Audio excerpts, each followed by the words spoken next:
Psalm 98. Ein Gesang. Höret auf mit dem alten Lied. Singet ihm doch ein Neues. Er hat etwas Wunderbares da, wo wir uns nie hätten träumen können. Ein Weg hat er gebahnt mit seiner Hand, ein Ausweg im heiligen Eifer.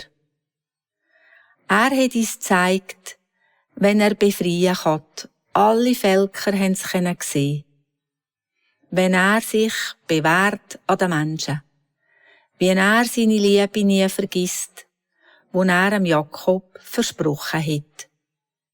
Seine Triebe zum Volk der Juden kommt jedem Erdenbewohner zugute. Jützet ihm zu, über Länder und Meer, machen das Fest und singet und spielet.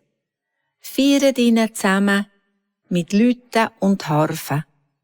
Singet und spielet mit Instrument. Trompetet, posaunet und blaset ins Horn, für ihn, unseren König.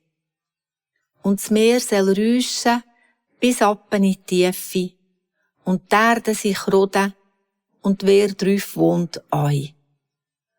Und die Ströme sollen klatschen und tanzen und springen, wie Bach in den Bergen. Vor Freude über Gott.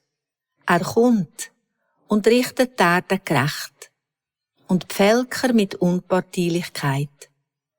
Er macht am Unrecht ein Ende und richtet die Demütigen auf und setzt die Mächtigen ab.